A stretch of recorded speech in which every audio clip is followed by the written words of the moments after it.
Ce matin, je vous présente un nouveau programme que je considère ambitieux pour l'aide à la relance par l'augmentation de la formation. Avant d'aller dans les détails, revenons sur la pandémie, l'impact quand même assez important sur le marché du travail. Encore une fois, ce matin, on nous apprenait, selon les données de l'Institut du Québec, qu'il y a 107 000 emplois de moins actuellement en octobre 2020 par rapport à octobre 2019. Évidemment, avec les nouvelles mesures de confinement, il y a une incidence encore plus importante sur le marché du travail qui, je considère, est en mutation constante et accélérée. Et malgré ces chiffres-là, souvenons-nous qu'avant la pandémie, il y avait une pénurie de main-d'œuvre dans à peu près tous les secteurs d'activité. Maintenant, après la pandémie, il y a des secteurs, bon matin, il y a des secteurs où il y a du chômage qui va persister et ça cohabite avec un phénomène de rareté de main-d'œuvre. Donc, il y a d'autres secteurs où on retrouve le phénomène de pénurie de main-d'œuvre. Souvenons-nous, la population au Québec vieillit rapidement, il y a beaucoup de départs à la retraite, ce qui fait que le nombre de postes vacants est en augmentation constante. J'ai d'ailleurs réuni les partenaires du marché du travail. Vous savez qu'ils sont réunis au sein de la Commission des partenaires du marché du travail le 16 octobre dernier. Et mon objectif, c'était, sous l'impulsion d'un dialogue social, de dégager des consensus bénéfiques à la relance économique. Et la requalification est ressortie rapidement comme étant un consensus incontournable.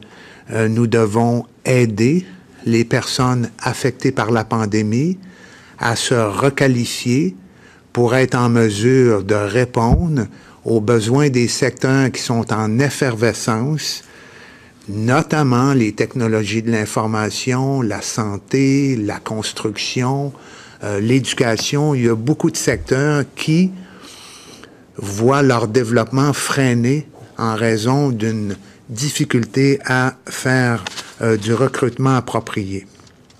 Donc, même s'il y a une pénurie de main-d'œuvre, il n'y a certainement pas une pénurie d'opportunités actuellement au Québec, d'où l'immense pertinence de la requalification. Alors, c'est avec cet objectif-là que j'annonce aujourd'hui un investissement majeur de 114,6 millions de dollars pour la mise en place du programme d'aide à la relance par l'augmentation de la formation. Ça va permettre d'accompagner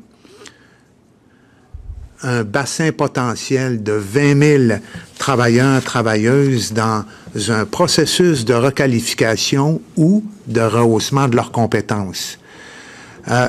On va mettre en place, bien sûr, un incitatif financier, mais aussi un accompagnement personnalisé. Puis ça, c'est deux des consensus qui ont été clairement identifiés et établis par les partenaires. Puis quand je réfère aux partenaires, vous le savez, c'est le monde patronal, syndical, de l'éducation et le réseau communautaire.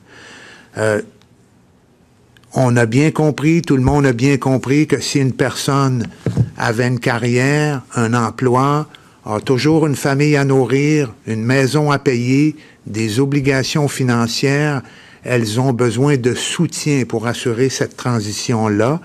Donc, les personnes qui vont suivre la formation visant à se qualifier pour exercer un métier ou une profession en déficit vont recevoir une allocation de requalification de 500 $ par semaine pour toute la durée de la formation. Puis elle sera versée dès que le participant ne recevra plus d'autres formes de soutien de revenus.